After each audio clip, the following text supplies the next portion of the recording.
Cette vidéo illustre la fiche EduScol mathématiques et continuum pédagogique, des pistes pour faciliter la coordination des acteurs, que vous pourrez retrouver sur la page EduScol du plan mathématiques au collège. Ces pistes sont: participer régulièrement au conseil d'enseignement, développer les échanges de pratiques entre enseignants de mathématiques du collège ou des collèges du bassin, installer un labomat pour renforcer le travail d'équipe interdisciplinaire, inter-établissement, interdegré. Yann Renaud, chef d'établissement, témoigne et partage la façon dont il impulse une dynamique positive pour coordonner les acteurs et assurer la continuité nécessaire au parcours des élèves. Nous l'écoutons.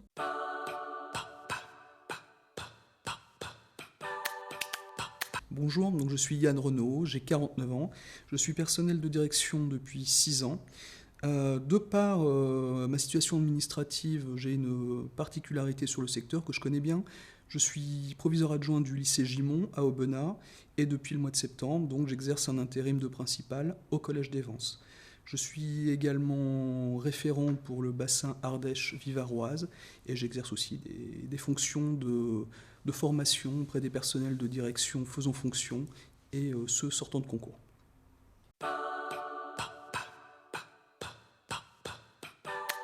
Le contexte local, effectivement, est assez particulier. Je tenais tout d'abord à préciser l'idée du continuum pédagogique sur les mathématiques qui est totalement en lien avec ce contexte. J'entendrai par là donc les liens que l'on peut essayer de mettre en place entre les structures, mais aussi les cycles et les disciplines pour permettre un parcours harmonieux pour les élèves. D'un point de vue local, nous sommes dans un territoire cloisonné, isolés, avec des établissements secondaires eux-mêmes très éloignés les uns des autres. Les lycées sont à 1h, les villes universitaires à 2h30. Cela pose effectivement un problème de relations humaines et de relations directes entre les personnels. Dans le même temps, le continuum mathématique connaît aussi des difficultés pour exister de par l'image que renvoient les mathématiques auprès de beaucoup de nos usagers, des résultats aussi qui interrogent avec des évaluations à l'entrée en 6e ou à l'entrée en seconde entre 1 et 2 points inférieurs aux moyennes académiques. Et peut-être aussi, c'est un travail que nous envisageons, des évaluations très hétérogènes selon l'origine sociale de nos élèves.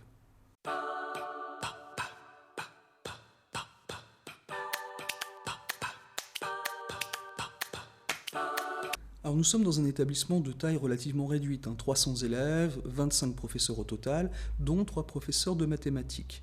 Ceux-ci ont des positionnements pédagogiques variés qui se complètent.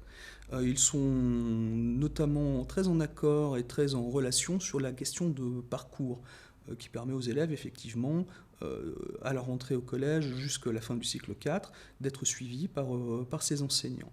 D'un point de vue pratique, donc, ils se sont mis d'accord effectivement sur des programmations en commun, sur des devoirs en commun, et ils interviennent de manière conjointe sur les devoirs faits dans une position plus transversale dans l'établissement.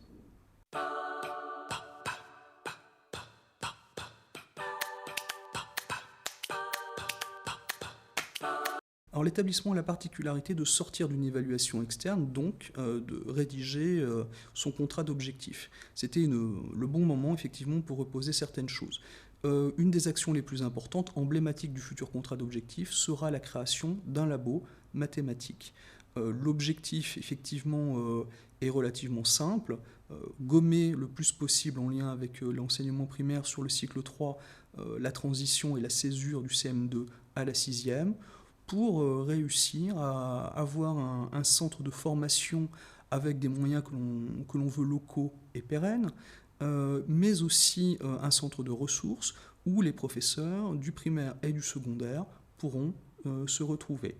Cela implique aussi dans l'établissement peut-être de nouvelles dispositions d'organisation, notamment pour ce qui concerne les conseils d'enseignement, qui seront très certainement plus réguliers pour mesurer les indicateurs en lien avec le labo mathématique, tout ce qui concernera la mise en place, une nouvelle mise en place de l'AP dans les emplois du temps, etc.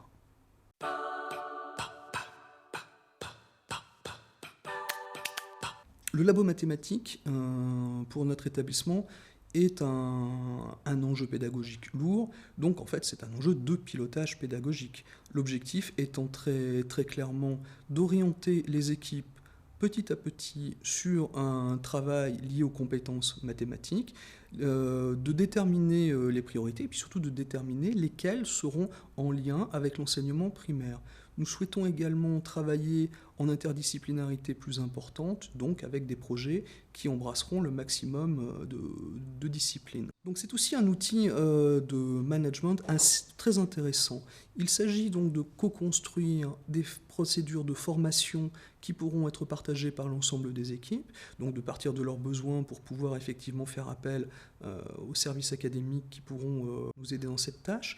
Et le deuxième point, c'est aussi également de permettre aux équipes de travailler dans le cadre interdisciplinaire et ainsi de pouvoir mettre en place des procédures, des échanges qui permettront donc d'avancer.